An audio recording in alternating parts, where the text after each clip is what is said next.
Prezado internauta, estamos aqui novamente no programa do Pensamento Nacional das Bases Empresariais Crescer Brasil. Eu sou José Roberto Romeu Roque, primeiro coordenador do PNBE, e temos aqui a satisfação de estarmos com dois coordenadores do Pensamento Nacional das Bases Empresariais, o Roberto Mendonça, que é empresário do setor de engenharia e foi presidente da Associação Brasileira de Montagem Industrial, com ampla experiência no setor empresarial e coordenador do PNBE. E o nosso outro coordenador, o senhor Antônio Ginelli, que foi diretor de várias instituições financeiras e hoje é presidente do Instituto Espaço Empreendedor Brasileiro e sócio da BG Consult Gestão Empresarial, além de conselheiro do Banco de Cooperativas Brasileiro, Bancop. Muito obrigado por estar aqui para a gente conversar sobre um tema muito importante para todos os brasileiros, que é o tema do empreendedorismo. Muito bem, vamos começar a brincadeira aqui, fazendo a seguinte pergunta para vocês. O Brasil é um país de empreendedores? É um país empreendedor? Pergunta para os dois, para a gente discutir.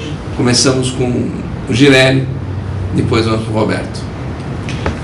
Roque, é um prazer estar hoje aqui nesse programa e discutindo fatores importantes que impactam no desenvolvimento do país. Empreendedorismo, sem dúvida, é aquilo que move, né, o capital de risco. Ou seja, são pessoas que, por alguma razão, resolvem empreender. No caso brasileiro, nós temos uma situação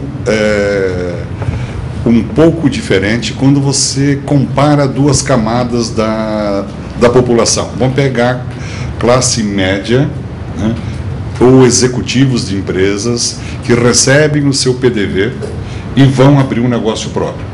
Normalmente, esses executivos entram numa avaliação que eu não chamo de empresários. Eles são operadores, notadamente em franquias. Por quê? Porque tem menos risco. Então, esse risco é inerente ao empreendedor. Então, eu separaria o empreendedor do empresário. O empresário é aquele que efetivamente coloca em risco o seu patrimônio, né, e investe num processo produtivo ou de serviços, né. Eu sinto que a legislação brasileira não premia desde o nosso jovem, do ensino fundamental, e são poucas as ações que a gente encontra em escolas, por exemplo. Eu tenho conhecimento de uma cidade, São José dos Campos, que há 8 anos coloca a cadeira de empreendedorismo no ensino fundamental, com 40 professores, né, treinados e qualificados para desenvolver esses jovens. E o segundo ponto é que esse jovem, quando ele entra para a atividade do primeiro emprego, primeiro que ele já passou por uma perda de eficiência quando, ao escolher o curso, escolheu mal. Então, 45% desses jovens mudam de curso de graduação, porque ou foi por interferência dos pais, ou não gostou do curso, né? Então é um valor muito alto, né? E uma das características que poderia melhorar, no meu ponto de vista, seria o ensino profissionalizante, para que esse jovem tivesse dentro do ensino médio, né?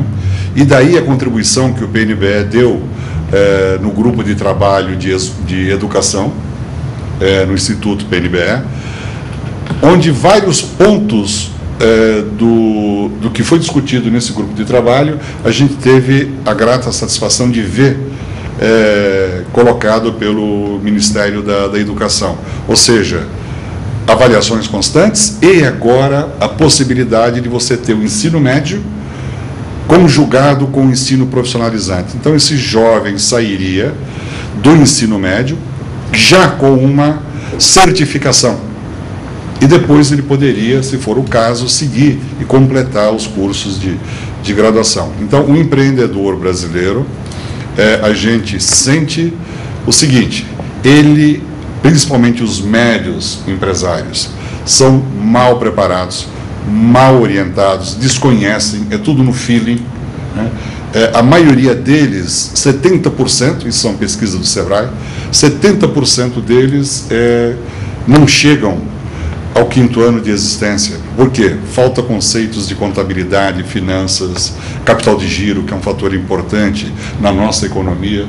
E o Roberto pode dar com mais detalhes como é que o empresário pode sobreviver com uma taxa de juros, né, com uma produtividade do trabalhador baixa e com uma inovação tecnológica que envolve recursos de alta monta e os recursos de longo prazo, né, a gente só tem uma fonte, que é o BNDES. Provavelmente com a taxa de câmbio impactando, alguma coisa deve ser tomada como política pública de investimentos no país, ou seja, uma política industrial, né, que o Roberto sempre reclama dos fatores de quem coloca o capital em risco, depois tem que retirar e fica como ele diz, com a brocha na mão, né, sem saber o que fazer. Então, muito obrigado, Ginelli. Você já colocou várias coisas aí, que tipo de empreendedor que temos, o empreendedor desqualificado, muitas vezes. Então, somos ou não um país empreendedor? O Roque, eu também, como o Girelli, tenho um prazer muito grande como participante do PNBE de estar aqui participando desse programa e um tema assim tão instigador. Eu concordo com o Girelli que o Brasil é um país de empreendedores. O Brasil é um país onde os empreendedores, eles realmente têm uma função importantíssima. É um país de empreendedores. O brasileiro não tem medo de empreender. E o ponto que o Girelli colocou, que os empreendedores são mal preparados, mostra a capacidade de empreender do brasileiro. Porque quem empreende sem estar plenamente capacitado é aquele que é corajoso. Porque quem não é corajoso, nem bem capacitado, ele vai empreender. E é o que nós vemos em quase todos os países desenvolvidos. Na Inglaterra, o governo tem um programa excepcional para os empreendedores. Ele, pela própria internet, ele entra no site do governo, colocando o seu projeto, e ele já recebe um financiamento diretamente do governo, onde, se o empreendimento não der certo, ele não precisa pagar aquele dinheiro que ele recebeu do governo. Imagine se houvesse um programa desse aqui no Brasil. Nós, aqui no Brasil, o empreendedor brasileiro, ele não consegue dinheiro emprestado de jeito nenhum. O que hoje existe é o microcrédito, que é um crédito que vai 200, 300, 400 reais. E os nossos pequenos empreendedores, eles estão agora tendo uma fonte de financiamento, porque nem 300, 500 reais os nossos empreendedores conseguem de empréstimo em nenhuma instituição. Não conseguem nem 300, nem 10 mil, nem 100 mil. Então, nós andamos aqui na cidade de São Paulo para vir aqui para gravar esse programa. Você passa, tem empreendedores de todos os tipos, de todos os tamanhos. Todos esses nossos camelôs aqui na cidade de São Paulo, que são milhares, eles são empreendedores. Eles que perderam o seu emprego, tiveram a coragem de pegar aquele dinheiro que receberam, comprar mercadoria e sair vendendo na rua. Nós passamos aqui na Marginal, que normalmente está congestionada em determinados períodos. Aquilo é um camelódromo maior do mundo, porque são 40 quilômetros de pessoal vendendo água, vendendo biscoito, e ele vai no meio da Marginal, no meio dos carros, dos caminhões, para fazer o seu negócio.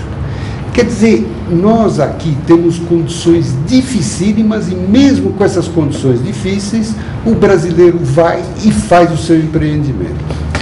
Muito bom.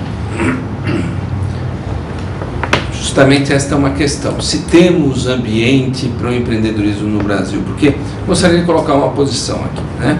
Nós combatemos a informalidade do ponto de vista, nós, PNBE, combatemos a informalidade do ponto de vista de que nós temos que ter empresas formais. Por quê? Porque a informalidade não é uma decisão, é uma falta de opção.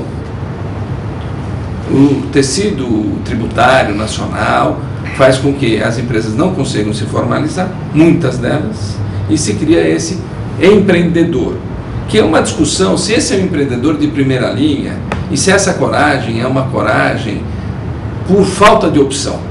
Ou seja, o sujeito está na guerra e por falta de opção ele vira um soldado, ele vira um empreendedor. Ou seja, esse empreendimento, nós falamos muito de trabalho e postos de trabalho, que piorou a qualidade dos postos de trabalho, né? A qualidade possibilidade de empreendedorismo do Brasil melhorou, piorou, há espaço para um empreendedor de inovação tecnológica, como você levantou, Roberto, com dinheiro público que o cara investe numa ideia, há espaço para esse empreendedor aqui, o governo permite isso, ou o empreendedorismo que nós temos é empreendedorismo de salvação, daquele que... Roque, eu gostaria de começar respondendo essa pergunta. Eu tive grandes experiências na área de desenvolvimento tecnológico, inclusive com o BNDES participando, todas essas grandes instituições do governo. E o que eu vi é o seguinte: o governo me cobra 40% de imposto para eu desenvolver tecnologia. Eu desenvolvendo a tecnologia, eu estou pagando 40% de imposto. E o governo me empresta na faixa de 30% do que eu gasto, sendo que ele me pede garantia real para esses 30%. Então ele me empresta menos do que eu estou pagando de imposto para desenvolver tecnologia e dando uma garantia real. Ou seja, se o meu desenvolvimento tecnológico, que é uma área de grande risco, não der certo, o governo vai e aciona os meus bens. Vai tirar a minha casa quando eu estou desenvolvendo tecnologia. E é por isso que o governo brasileiro não incentiva o desenvolvimento tecnológico quando poderia fazê-lo. Por quê? Nós aqui no Brasil temos uma alta carga tributária, por exemplo, nas nossas relações trabalhistas.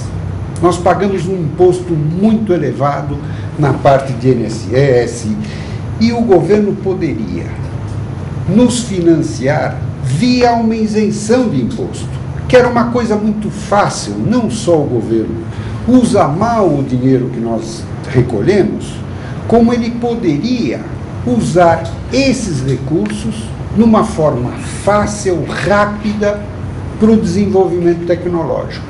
Hoje, o Brasil não desenvolve quase nenhuma tecnologia, a não ser uma ou outra multinacional que resolve desenvolver algum produto aqui no Brasil. O nosso desenvolvimento tecnológico é medíocre perto de qualquer outro país considerado um país subdesenvolvido. Então, o nosso desenvolvimento tecnológico é muito pequeno e, por isso, o Brasil vem perdendo muitas oportunidades. Eu acho que o aspecto do governo, ele só prejudica o desenvolvimento tecnológico aqui no Brasil. Ginelli. Complementando, Roberto, a parte de produtividade na balança comercial e de exportação, tenho em mãos aqui um estudo do IPEA, tem uma vinculação entre tecnologia, inovação e, ao mesmo tempo, a produção científica do país.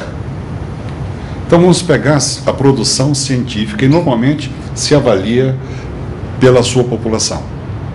No Brasil, nós temos 38,8 publicações por 1 milhão de habitantes. 38,8 publicações científicas, que está envolvendo